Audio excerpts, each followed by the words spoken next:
नमस्कार, आपका स्वागत है। दोस्तों, हमारे आसपास के वातावरण का मनुष्य के जीवन पर शुभ और अशुभ प्रभाव होता है। वातावरण में मौजूद हर घटक हमारे जीवन का अभिन्न अंग है। हमारे ऋषि मुनियों ने पशु पक्षियों को ज्योतिष तथा मनुष्य के भाग्य से जोड़ा है। ज्योतिष में न सिर्फ पंचांग से ही बल्कि पक्षियों से जुड़े शकुन के माध्यम से शुभ अशुभ समय जाने की परंपरा बहुत पहले से ही चली आ रही है। वास्तुशास्त्र में घर में पशु पक्षी कीड़ों के घर में प्रवेश करने को लेकर भी शुभ अशुभ बातें बताई गई है। दोस्तों, घरों में जीव जंतुओं का या पशु पक्षियों का आना आम बात है। पशु पक्षी पर्यावरण संतुलन में प्रमुख भूमिका निभाते हैं। कई बार हमने ये देखा है कि घर में ही कुछ पक्षी घोंसला बना देते हैं। मधुमक्खियां भी अक्सर घर में अपना छत्ता बनाती रहती है। अगर आपके भी घर में ये पक्षी आते हैं तो इस वीडियो को अंत तक जरूर देखें। हम आपको बताने जा रहे हैं कि किन पक्षियों का घर में आना शुभ या अशुभ होता है। दोस्तों, शास्त्रों के अनुसार शुक्रवार के दिन घर पर कुछ पशु पक्षियों का आना बहुत ही शुभ होता है। इन पक्षियों के आगमन से हमें यह संकेत मिलते हैं कि घर पर मां लक्ष्मी का आगमन हुआ है। इनमें से कुछ पक्षी मां लक्ष्मी के वाहन के रूप में जाने जाते हैं, तो कुछ पक्षी बहुत ही शुभ संकेत देने वाले माने गए हैं। यदि आपके घर पर यह पक्षी आते हैं तो उन्हें भूल से भी दुर्लक्ष्य न करें। इन पक्षियों के घर पर आने पर आपको शुभ संकेत तो मिलते ही है, साथ ही आपको कुछ उपाय करने चाहिए ताकि आपको धन की प्राप्ति हो और मां लक्ष्मी का आशीर्वाद प्राप्त हो। इन पक्षियों के विषय में जानने के लिए आप इस वीडियो को पूरा जरूर देखें और उनसे जुड़े उपाय अवश्य करें। ये साधारण से उपाय आपकी किस्मत को चमका सकते हैं और आपके भाग्य में शुभ परिवर्तन ला सकते हैं।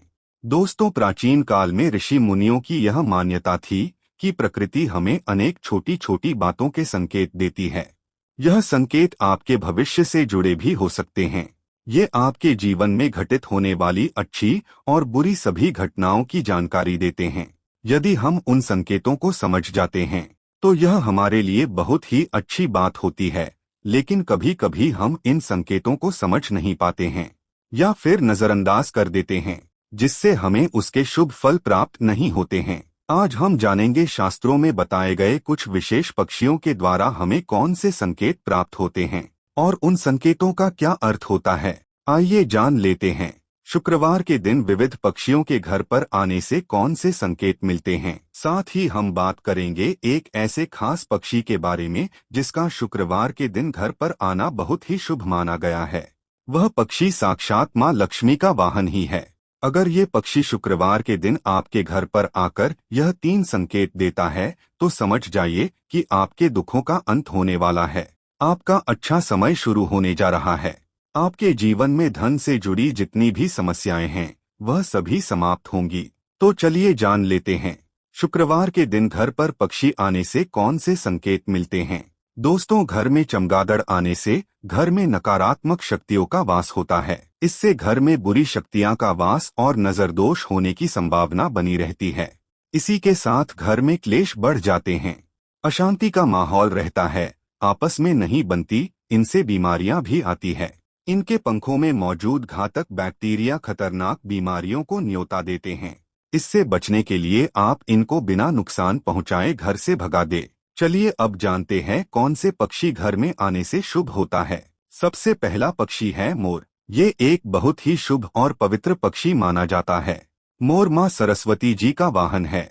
साथ ही यह भगवान कार्तिकेय जी का भी वाहन है। भगवान श्री कृष्ण भी अपने मुकुट में मोर का पंख धारण करते हैं, जिसके कारण से यह पक्षी सभी के लिए पूजनीय है। यदि शुक्रवार के दिन आपके घर पर कहीं से मोर आकर बैठ जाता है तो इसे शुभ संकेत समझना चाहिए। शुक्रवार को मोर के घर पर आने से उस घर का विकास होता है, उस घर के शत्रुओं का नाश होता है और घर में रहने वाले सदस्यों में प्रेम और विश्वास बढ़ता है। साथ ही शुक्रवार के दिन मोर के दर्शन होना भी अत्यंत शुभ माना गया है। यदि आप किसी कार्य के लिए जा रहे हैं और आपको मोर के दर्शन हो जाएं, तो उस कार्य में सफलता मिलने की संभावना बढ़ जाती है। लेकिन ध्यान रहे, मोर को मारना बहुत बड़ा पाप माना जाता है। दूसरा पक्षी है कबूतर। दोस्तों, पक्षी शास्त्र में कबूतर को प्रेम संबंधों से जोड़कर देखा जाता है। कई लोगों को कबूतर प्रिय नहीं होता है, लेकिन कबूतर को एक शुभ पक्षी माना गया है। कुछ लोग कबूतर घर में आने पर उसे भगा देते हैं क्योंकि वे गंदगी फैलाते हैं। लेकिन दोस्तों, शुक्रवार के दिन घर पर कबूतर का आना विशेष संकेत समझा जाता है। यदि शुक्रवार के दिन आपके घर के मुख्य द्वार पर अथवा खिड़की में कबूतर आकर बैठ जाए तो आपको धन की प्राप्ति हो सकती है। लेकिन कबूतर का घर में घोंसला बनाना शुभ माना नहीं जाता है। यदि शुक्रवार को आपके घर पर कबूतर आए तो उसे अनाज के दाने अवश्य डालें। इससे आपकी मनोकामना अवश्य पूर्ण होती है। तीसरा पक्षी है चिड़िया। शुक्रवार के दिन घर पर चिड़िया का आना सुख समृद्धि का सूचक है। जिस घर में चिड़िया अपना घोंसला बना लेती है उस घर में हमेशा आनंद और खुशहाली रहती है। घर का वातावरण सुखद रहता है। यदि चिड़िया ने आपके शरीर पर, खासकर सिर पर बीट कर दिया तो यह बिल्कुल भी अशुभ नहीं होता है। यह तो किसी शुभ समाचार का संकेत होता है। आपको जल्दी ही कोई शुभ समाचार मिलने वाला है। घर में भी यदि कहीं भी चिड़िया बीट कर देती है तो यह भी बहुत अच्छा संकेत होता है। यदि चिड़िया आपके पैर पर आकर बैठ जाए तो आपको आकस्मिक धन मिलने की संभावना होती है। चिड़िया बहुत ही सीधी साधी और डरपोक पक्षी होती है। वह जल्दी किसी के करीब नहीं जाती है।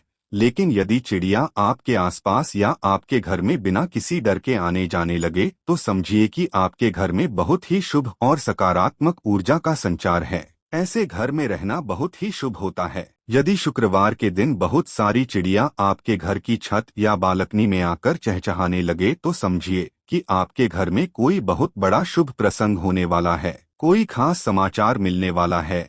किसी विशेष कार्य में सफलता मिलने वाली है। चौथा पक्षी है उल्लू। दोस्तों, उल्लू के विषय में कई ऐसी बातें और मान्यताएं हैं जो आज भी उसे शुभ और अशुभ के बीच में उलझाए रखती है।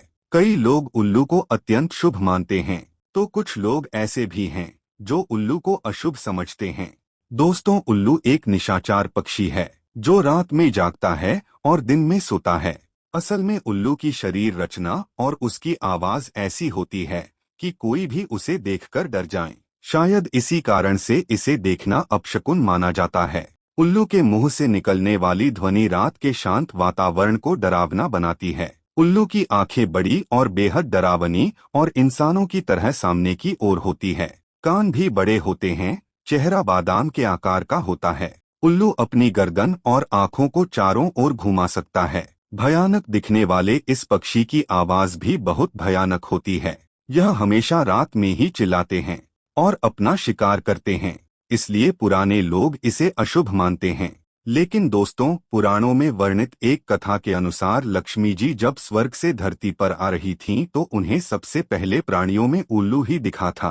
क्योंकि वह रात का समय था तो प्राणियों उल्लू ही ऐसा था जो जाग रहा था। इसलिए उन्होंने उसी को अपना वाहन बना लिया। इसलिए शुक्रवार के दिन उल्लू का दिखना या उसकी आवाज सुनाई देना अत्यंत शुभ माना जाता है। पश्चिम बंगाल, असम और ओडिशा में लक्ष्मी जी के साथ साथ उनके वाहन उल्लू की भी पूजा करने का रिवाज है। कई जगहों पर माना जाता है कि यदि किसी भी गर्भवती महिला को उल्लू दिख जाता है तो यह शुभ संकेत है और यदि उसे उल्लू छू ले तो उसकी होने वाली संतान सौभाग्यशाली होती है। इसी प्रकार उल्लू यदि किसी रोगी को छूकर चला जाता है तो उसका गंभीर रोग भी ठीक हो जाता है।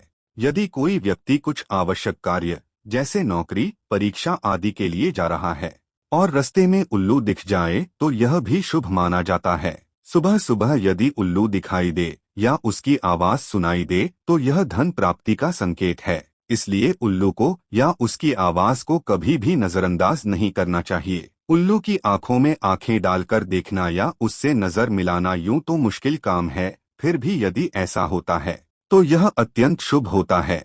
समझ लीजिए कि आप पर धन की वर्षा होने वाली है। इसी प्रकार से कुछ लोग उल्लू का दिखना या उसकी आवाज सुनाई देने को अपशकुन मानते हैं। क्योंकि उल्लू की आंखों की विशेषता होती है कि वह एक ही समय पर एक आंख से एक दिशा में तथा दूसरी आंख से दूसरी दिशा में देख सकता है। इसीलिए यह कहा जाता है कि बुल्लू यदि दाईं ओर देखकर बोलता है तो यह अशुभ होता है, जबकि यदि बाईं ओर देखकर बोलता है तो इसे शुभ माना जाता है। कहते हैं कि उल्लू जिस घर पर बैठ जाता है वो घर भी जल्दी ही बैठ जाता है, अर्थात बर्बाद हो जाता है। किसी घर पर उल्लू का लगातार बैठना या रोना उस घर और उसमें रहने वाले लोगों के लिए एक अपशकुन का संकेत माना जाता है। साथ ही वहां पर धन हानि या मृत्यु होने का भी डर रहता है। वैसे देखा जाए तो शुभ और अशुभ की बहस में उलझा यह पक्षी बहुत शांत होता है। किसानों के लिए तो यह वरदान ही होता है। उल्लू चूहे और इसी तरह के जानवरों का शिकार करता है जो फसलों को नुकसान पहुंचाते हैं। तंत्र साधना में विशेषकर दिवाली के अवसर पर लक्ष्मी जी को प्रसन्न करने के लिए बड़ी संख्या में इनकी बलि दी जाती है। इसके नाखून, बाल और पंखों को तांत्रिक क्रियाओं में उपयोग किया जाता है। परंतु ऐसा करने वाले यह नहीं समझते हैं कि उल्लू तो स्वयं ही माँ लक्ष्मी जी का वाहन है। उसे मारकर तो माँ कभी भी प्रसन्न नहीं हो सकती है। इसीलिए यदि आप भी उल्लू के पंख या नाखून खरीदते हैं तो ऐसी भूल कभी ना करें। तो दोस्तों, इस प्रकार से शास्त्रों में इन खास पक्षियों के बारे में बताया गया है। क्या आपके भी घर पर ऐसे पक्षी आते हैं? उम्मीद है आपको यह जानकारी अच्छी लगी होगी। वीडियो को लाइक जरूर करें। कमेंट में जय मां लक्ष्मी अवश्य लिखें। साथ ही चैनल को सब्सक्राइब करें। आप सभी का धन्यवाद।